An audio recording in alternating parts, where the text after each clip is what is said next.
नमस्कार, मैं विजय शंकर झा। आज हेडलाइंस मिथिला के जरिए आए हैं त्रिमहानी घाट, जहां पे हजारों की भीड़ है और यहीं पे जानने के लिए आए हैं जो आज यहाँ पे जो भीड़ लगता है किस कारण से लगता है। तो इसी के बीच हम यहाँ की पंडित से ये जानकारी प्राप्त करेंगे और यहाँ आए हैं पुजारी से बात करते हैं। जी, आपका नाम बाबा क्या है? मेरा नाम है महान श्री वैद्यनाथ दास जी। और यहाँ जो है से द्वापर में भगवान श्री कृष्ण और राधा जी आए थे जी।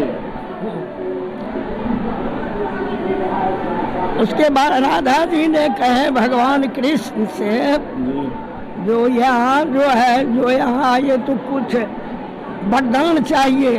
जी। तो भगवान ने पूछे राधा जी से जो क्या, तो यहाँ जो स्नान करेंगे उनको जिनका पुत्र नहीं होगा उनका पुत्र अवश्य ही होगा। उसी दिन से ये भगवान का वरदान और राधा जी का आशीर्वाद ये महापुराण में भी चले आए।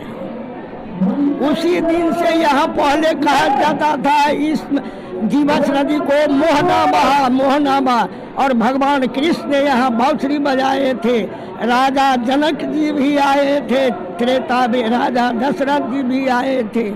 ये महापुराण में है, वैसे नहीं कह रहे। महापुराण का तो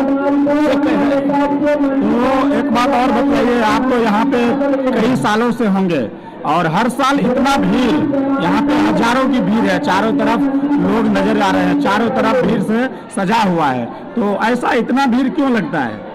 ऐसा बेटे यहाँ का मनोकामना बहुत अच्छा है। यह जगह का जिनका पुत्र नहीं होता साल में कम से कम 15,000 बच्चा को यहाँ मुंडन होता है। 12 मास उठा। यहाँ एक कार्तिक मेला होता है, माता मेला है, उसमें सारे बिहार का लोग भी यहाँ पहुँचते हैं। आज कौन सा मेला है या पूजा है यहाँ? आज जो है सब माघ का पूर्णिमा है।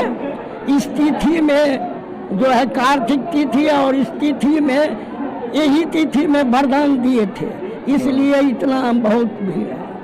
इसलिए भीड़ है। तो यहाँ पे हर साल इतना भीड़ लगता है? हर साल यहाँ भीतर द्वापर से ही लगता है। तो इतना नहीं होता था, कम होता था, लेकिन अब में बहुत भारी भयंकर भीड़ होता है। यहाँ लगभग होता है जो लाखों आदमी चले गए और लाखों की संख्या में अभी भी होंगे। यानी सुबह कितने बजे से यहाँ पे भीड़ इतना चल रहा है? यहाँ जो चल रहा है तो 6 बजे से लेकर 1 बजे तक कम भीड़ था, उसके बाद 2 बजे रात से बहुत भीड़ चल।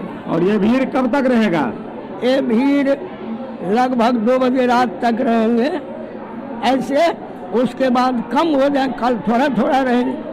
जैसे कि यहाँ इग्र का 2-4 कोस का जो आदमी है वही दर्शन में आएगा, अपना स्थान में आएगा सुविधा से। यही बात है। तो अभी हम यहाँ की जो पंडित हैं उनसे बात की है और पुजारी जी बतलाएं जो यहाँ पे जो मान्यता है वो ये मान्यता है कि कई सालों से जिनको पुत्र नहीं होते हैं उनको पुत्र धन की प्राप्ति होता है और यहाँ पे नहाने से, यहाँ पे जो स्नान करने से सभी की मनोकामनाएं पूर्ण होता है। तो अब हम यहाँ की जो भीड़ है और मंदिर की दर्शन करेंगे और संगम घाट की जो नदी है वो दिखलाएंगे आप लोगों को।